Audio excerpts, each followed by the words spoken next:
You know who doesn't have thumbs? Spencer. And Rand.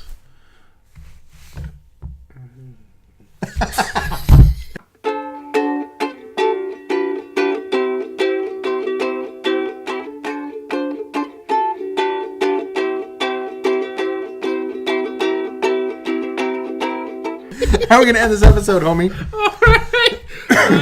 Let's go with awkward silence. All right. Always a fun one. One of us says something awkward or offensive, which creates a very long awkward silence.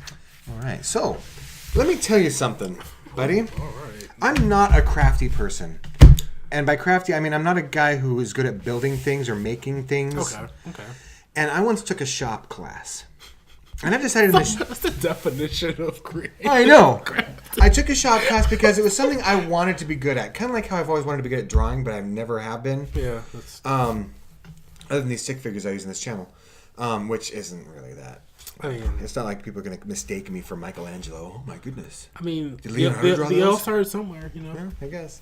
But I took a shop class, and I decided one of my projects for that was my dad... I was trying to think of an idea for something I could do on a woodworking project. And my dad said, why don't you make me a chessboard? I was like, there we go. I'll take a lighter wood and a darker wood, and then, I'll put them together so you have the squares. I was like, great, I'm going to make my dad a chessboard. So I get, I think one of the woods was ash and the other was, walnut. Ooh. And the ash was the light and the walnut was the dark. Yeah, I'm liking that. And I made the border and I made the strips of wood, and they were exactly 2 inches each. It's going to be a big chessboard. Oh, that's a pretty big chessboard. Maybe they were 1.5. I don't remember. It's so long ago. And so I remember I had to put them on the plane, right, which I guess is the name of the tool, where you run the strip down and it makes it exactly a certain width. Yeah. And I remember the instructor saying, okay, just make sure you run them each through exactly the same number of times so they'll be the exact width. Yeah. And I ran one of them through, and it was kind of rough on one side. So I thought, I'll just kind of trim that a little bit. And I didn't really do it with all the rest of them. So I made the chessboard, and I got to a certain point where I realized the squares were slightly off on some of the rows. No! And I was like, you got to check the... How did this happen? I had no idea how it happened. And then the teacher said, you must have ran one through one more than the others. And I was like, oh, I did. Oh, no. That's horrible. I know. It was still usable, of course. The squares were mostly... they were just off by maybe 1/8 of an inch. E5.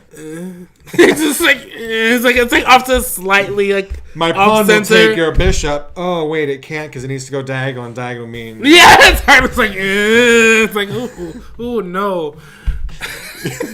So that's my shop story. I remember that was an interesting class. I enjoyed it, even though I don't generally enjoy building things or making things. Because, I got to see him. I never did a project like this, but where he would take the metal, like liquid metal or pewter or something like that, put it into a mold. Oh, yeah. And let it dry and stuff. And I see people doing, most of the people did these glass projects. That's cool. Where you take the glass and you put colored glue in the middle. And, make it so cool, design and stuff. Yeah, make it green or purple or whatever. And I thought that was cool. And I went to my parents and said, I want to make this. And my dad kind of went, what would you use that for? And I was like, Dad. Here's the thing, my dad. Your dad's too practical. He's just it doesn't have a use for it. Don't make it. It's okay. When I was a kid, that was his tone. But I think that what his actual tone was, now that I'm an adult, was probably all right, what would you use it for? Oh, so he's actually challenging you to figure out what you want to actually do with that. But I was such a nervous kid. I was like, oh, you're right, I won't do it. I'll just make a chessboard or whatever. That's so sad. But there were a lot of cool things that happened. They had all these cool tools in there. And I remember thinking, if I ever own a house, I want just a giant workshop with all these woodworking tools. Now that I'm an adult, even if I had billions of dollars to spend on a house, I probably wouldn't have a shop. Because unless I had a shop for people to come build me things, I wouldn't use it. She's like, all right, just get my own little Geppettos in there and just making me stuff. Make me a puppet. Yeah. No, see, okay. So with your shop thing, I was always the foods kid because in the same hall where we had the food room and like the home ec and stuff. Yeah. And then right like a next door down, a couple doors down, we had the shop kids. So we had the food kids and the shop kids, like the home ec and shop. Those are the two like classes that kind of like were around each other and they kind of clash sometimes because like sometimes we would be cooking stuff and they were like they want some. We're like no because it's it's our food and stuff. And then they would be like making stuff. I'm like, man, it looks really cool. They're like, no, it's ours. And so it was always like a weird like contentious thing. Yeah, and it was, but like I loved it. See, that's you should have gone to foods.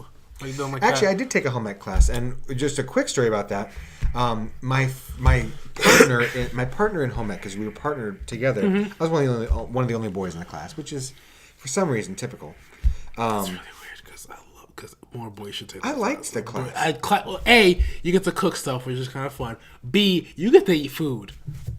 Hey, and it's not just about that. It's about like homemaking and all these. Oh yeah, no, it's so fun. But I remember I was frequently partnering with this girl named Marissa. Very, very light, fair-skinned, light-haired, blonde-haired girl. And I remember developing a crush on her because when you are in home ec and you are cooking with a partner who's a girl, you start to think, okay, in this little fantasy setting, we're married.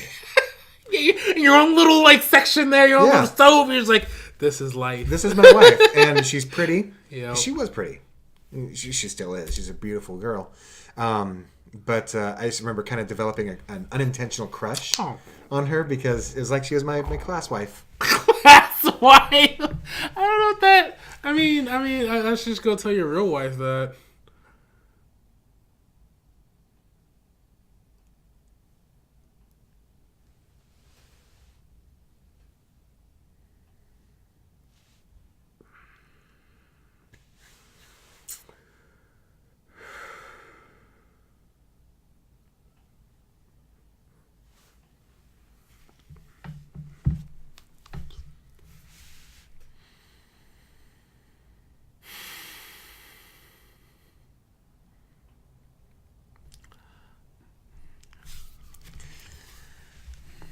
Thank you for liking and subscribing. Please subscribe if you haven't already, and comment below what classes did you enjoy in high school. And see you next time on Ayn Rand.